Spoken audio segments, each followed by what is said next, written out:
नमस्कार। आज हम जानेंगे विष्णु पुराण के विषय में। एक ऐसा ग्रंथ जो न केवल भगवान विष्णु की महिमा का वर्णन करता है, बल्कि संपूर्ण ब्रह्मांड, धर्म, नीति और जीवन के रहस्यों को भी उजागर करता है।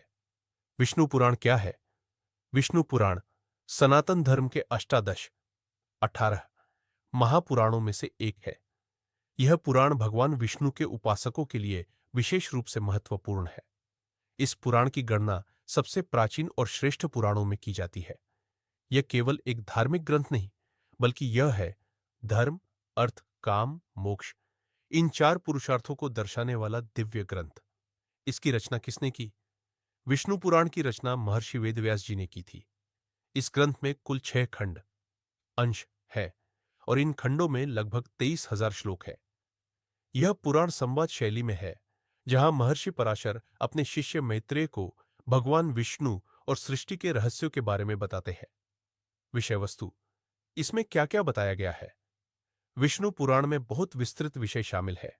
इनमें प्रमुख है सृष्टि की उत्पत्ति, ब्रह्मा, विष्णु और शिव की भूमिका, 5 महाभूत, मन, अहंकार और प्रकृति की रचना कैसे हुई, कल्प और मनवंतर, समय के विशाल चक्र, एक कल्प, 14 मनु और युगों का विवरण, विष्णु के दशावतार, मत्स्य, कूर्म, वराह, नरसिंह, वामन, परशुराम, राम, कृष्ण, बुद्ध और अंत में कल्कि। हर अवतार का उद्देश्य और उस समय की परिस्थिति। प्रहलाद, ध्रुव, गजेंद्र मोक्ष जैसी भक्तिपूर्ण कथाएं, जो भक्ति, श्रद्धा और साहस की प्रतीक है। राजाओं और वंशों का इतिहास, सूर्यवंश, चंद्रवंश और भगवान श्री कृष्ण के यदुवंश का वर्णन। धर्म और जीवन के आदर्श नियम, गृहस्थ धर्म, सदाचार, दान, सेवा और मोक्ष की राह। विष्णु पुराण सनातन धर्म के 18 महापुराणों में से एक प्रमुख पुराण है।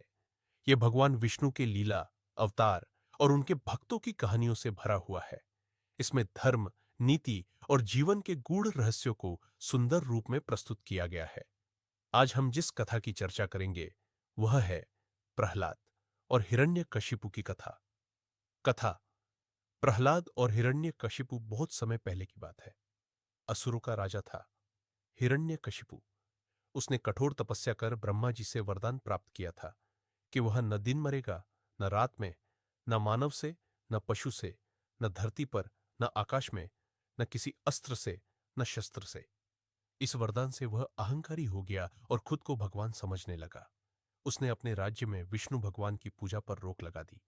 लेकिन हिरण्यकशिपु का पुत्र प्रहलाद परम विष्णु भक्त था। वह हर समय भगवान विष्णु का नाम जपता। एयूएम नमो भगवते वासुदेवाय। हिरण्यकशिपु ने प्रहलाद को बहुत समझाया, डांटा, डराया, यहां तक कि उसे मारने की भी कोशिश की। अनेक प्रयास किए, कभी विष दिलाया, कभी पहाड़ से गिरवाया, कभी विषैले नागों में डलवाया, लेकिन हर बार भगवान विष्णु ने अपने भक्त प्रहलाद की रक्षा की। अंत में क्रोधित होकर हिरण्यकशिपु ने पूछा, कहां है तेरा भगवान? क्या वह इस खंभे में है? प्रहलाद ने मुस्कुराकर कहा, हां, वह तो हर जगह है। हिरण्यकशिपु ने जैसे ही खंभे को तोड़ा, उसमें से प्रकट हुए नरसिंह अवतार, जो न मानव थे न पशु। शाम का समय था, न दिन न रात। उन्होंने हिरण्यकशिपु को अपने घुटनों पर रखकर अपने नाखूनों से मार डाला।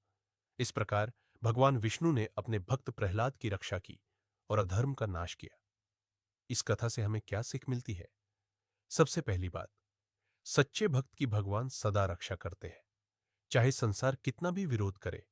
लेकिन अगर मन शुद्ध है और आस्था अटूट है, तो ईश्वर स्वयं प्रकट हो जाते हैं। दूसरी बात, अहंकार का अंत निश्चित है। चाहे कितनी भी शक्ति क्यों न हो, अगर उसमें अहंकार जुड़ गया तो उसका विनाश तय है। तीसरी बात, ईश्वर सर्वव्यापी है। वो हर कण में है, हर भाव में है, हर खंभे में भी। जैसे प्रहलाद ने कहा, विष्णु पुराण न केवल भगवान विष्णु की महिमा का बखान करता है, बल्कि हमें जीवन जीने की राह भी दिखाता है। हर कथा में नीति है, हर चरित्र में शिक्षा है। विष्णु पुराण केवल एक धार्मिक ग्रंथ नहीं है, यह एक जीवन दर्शन है।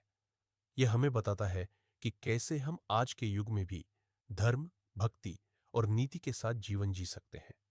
इससे हमें क्या सीख मिलती है? ईश्वर हर युग में धर्म की रक्षा के लिए अवतरित होते हैं। भक्ति और विश्वास से बड़ा कोई साधन नहीं। अहंकार, अधर्म और अन्याय का अंत निश्चित है।